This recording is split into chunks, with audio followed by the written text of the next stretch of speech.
السلام عليكم ورحمة الله وبركاته. الحمد لله رب العالمين والصلاة والسلام على أشرف الأنبياء والمرسلين أما بعد. இது தாகூத் எனும் காணொளி படலத்தின் 6வது பாகத்தின் தொடர்ச்சியாகும். சென்ற பாகங்களை பார்க்காதவர்கள் பார்த்துவிட்டு வந்து விடுங்கள். இதனால் இந்த பதிவில் உங்களுக்கு மேலதிக விளக்கம் கிடைக்கலாம். நாம் இதுவரை தாகூத் என்றால் யார் என்பதையும், தாகூத்துக்கு உதவி செய்யும் முஸ்லிம் பெருமக்களின் பட்டியல்களையும் பார்த்திருந்தோம். இன்று முஸ்லிம் மக்களான நாம், முஸ்லிம் பெரும்பான்மை நாடுகளானாலும் சரி, முஸ்லிம் சிறுபான்மை நாடுகளானாலும் சரி, எந்தவித வித்தியாசமும் இல்லாமல் இஸ்லாம் அல்லாத அரசாங்கங்கள், நிர்வாகங்கள், அதிகாரத்துவங்கள் என்பவற்றின் கீழ் வாழ்ந்து வருகிறோம். இப்படி இறை கட்டளைகளை பின்பற்றாத அல்லது அவமதிக்கக்கூடிய அல்லது மனித மன இச்சைகளின் அடிப்படையில் இயற்றப்பட்ட சட்டங்களை கொண்டு ஆட்சி புரியும் எந்த நிர்வாக அமைப்பும் இஸ்லாத்தில் தாகூத் எனப்படும் என்பதை எந்தவித சந்தேகங்களும் இல்லாது நாம் சென்ற பாகங்களில் பார்த்திருந்தோம். இதன் தொடர்ச்சியாக முஸ்லிம் பெருமக்களில் தாகூத்துக்கு உதவி செய்யும் இன்னும் ஒரு சாராரை பற்றி தெளிவாக பார்க்கப் போகிறோம். நாம் இதுவரை பார்த்த பட்டியல்களைப் போல அல்லாமல் இன்று நாம் பார்க்கப் போகும் நபர்கள் சற்று வித்தியாசமானவர்கள். இந்த பட்டியலில் உள்ள முஸ்லிம் பெருமக்கள் தாகூத்துக்களுக்கு நன்றியுணர்வுடன் கடமையாற்றிவிட்டு, சப்தமில்லாமல் அல்லாஹ்வுக்கு துரோகத்தையும் இழைத்துவிட்டு, இவர்கள் செய்யும் தீமைகளை நன்மைகள் என்று உள்ளம் கனிய நம்பிக்கொண்டு, மட்டுமல்லாமல் மற்றவர்களுக்கும் இவர்கள் குறைவில்லாமல் உபதேசமும் வழங்குவார்கள். இப்படி நான் யாரை பற்றி புகழ்ந்து சிறப்பித்து கூறுகிறேன் என்று நீங்கள் சிந்திக்கிறீர்களா? கூறுகிறேன். ஒன்று விடாமல் அத்தனையையும் நிதானமாக கூறுகிறேன். முதலில் அல்லாஹ் திருக்குர்ஆனில் என்ன கூறுகிறான் என்பதனை சற்று பாருங்கள். உங்களுக்கு கட்டளையிடப்பட்டது போன்று நேரான வழியில் நிலைத்திருங்கள். மேலும் அடிபணிவதற்கான வரம்புகளை மீறிவிடாதீர்கள். நீங்கள் செய்து கொண்டிருக்கும் அனைத்தையும் திண்ணமாக உங்கள் இறைவன் பார்த்து கொண்டிருக்கிறான். இந்த அக்கிரமக்கார தாலிம்களின் பக்கம் சிறிதும் சாய்ந்து விடாதீர்கள். அவ்வாறு சாய்ந்தால் நரக நெருப்பு உங்களை சூழ்ந்து கொள்ளும். மேலும் அல்லாஹ்விடமிருந்து உங்களை பாதுகாப்பவர்கள் யாரும் இருக்க மாட்டார்கள். பிறகு எங்கிருந்தும் உங்களுக்கு உதவி கிடைக்காது என்கிறான்.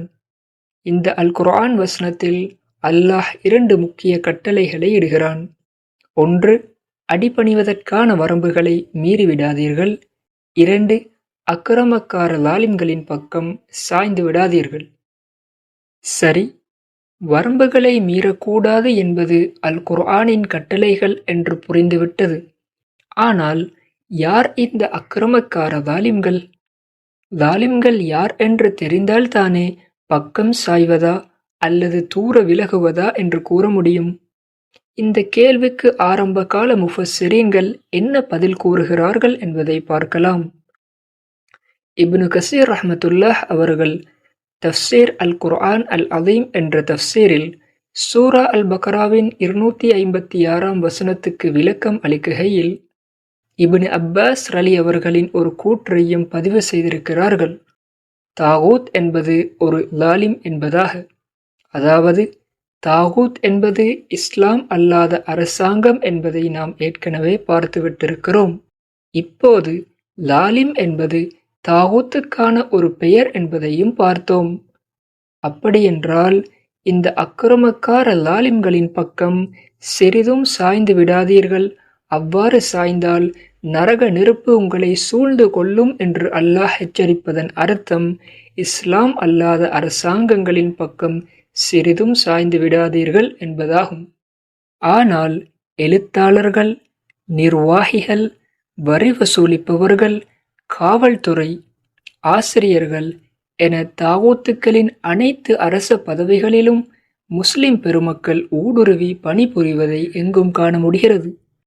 அதாவது எந்த அரசாங்கத்தின் பக்கம் சாய்ந்து கூட விடாதீர்கள் என்று அல்லாஹ் கூறினானோ அதே அரசுக்கு வேலை செய்வதற்காக சிறிது ஆசைகள் பல தியாகம் செய்து, பல வருடங்கள் கடும் முயற்சி செய்து, வேலை கிடைக்கவில்லை என்றால் பாதையில் இறங்கி வேலை வேண்டுமென்று கோஷம் போட்டு, வேலை கிடைத்தால் தனது முழு ஆற்றலையும் காட்டி, வாழ்க்கை முழுவதையும் இந்த அரசு வேலைக்காக தியாகம் செய்து, அரசின் தேர்தல் வாக்கெடுப்பு நிகழ்வுகளுக்கு தகுதியாகும் அளவு தாகூத்துக்களின் விசுவாசிகளாக மாறி, வருடங்கள் பல கழிந்த பின்பும் ஓய்வூதியம் பெற்று அரச பதவி புகழ் பாடும் முஸ்லிம் பெருமக்களை என்னவென்று சொல்வது?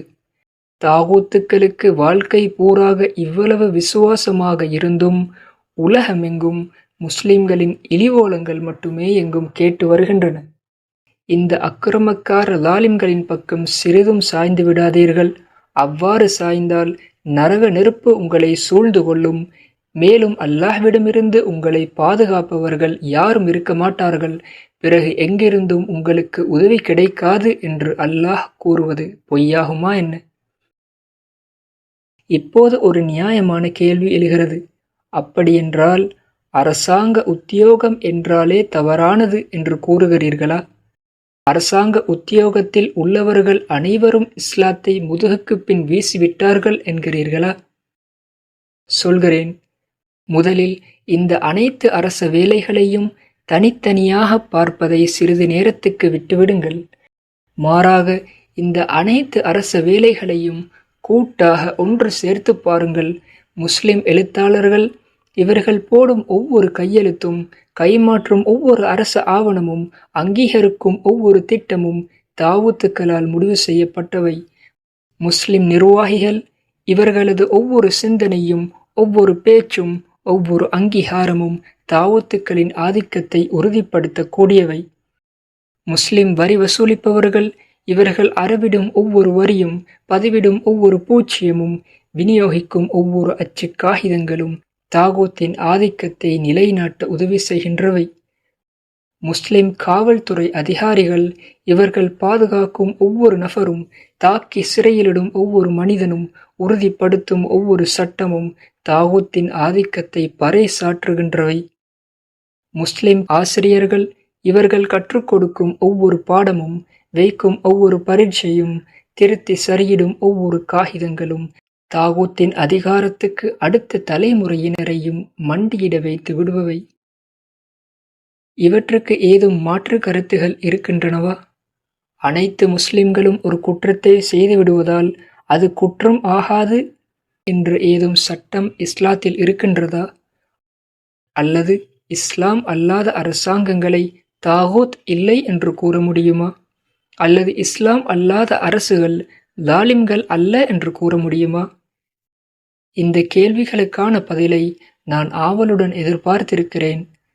சரி, இப்போது நம்மிடம் ஒருவர் இப்படி கேட்கிறார். நீங்கள் சொல்லும் அளவுக்கு அரசு வேலை இஸ்லாத்துக்கு எதிரானது என்றால் முஸ்லிம் அறிஞர்கள் ஏன் இதை பற்றி வெளிப்படையாக பேசுவதே இல்லை? இப்படி அரச வேலைகளை புறக்கணிப்பது ஒரு நாட்டில் முஸ்லிம்களின் நிலைத்தன்மைக்கே பாதிப்பாக அமைந்துவிடுமே. உரிமைகளற்ற உலக வாழ்க்கையை தேர்ந்தெடுங்கள் என்றல்லவா நீங்கள் கூறுகிறீர்கள்? இது எவ்வளவு பாரதூரமானது என்பதை நீங்கள் உணரவில்லையா? சொல்கிறேன். இஸ்லாமிய சட்டவியல் துறையில் 2 சட்ட நுணுக்கங்கள் இருக்கின்றன. ஒன்று அல்-தரூராத்து துப்பீஹுல் மஹ்தூராத், 2 அர்-ரிஃப்கு ஃபில் அஹ்காம். இந்த 2 இஸ்லாமிய சட்ட வார்த்தைகளையும் பூர்த்தியாக விளங்கிக் கொள்ளாமல் நமது இந்த அரச வேலை எனும் தலைப்பு முழுமையாகாது. இன்ஷா அல்லாஹ் அடுத்த காணொளியில் இந்த 2 சட்ட நுணுக்கங்களையும் மேலும் சில மாறும் வண்ணங்களையும் மிக தெளிவாக பார்க்கலாம். அஸ்ஸலாமு அலைக்கும் வரஹ்மத்துல்லாஹி வபரகாத்துஹு.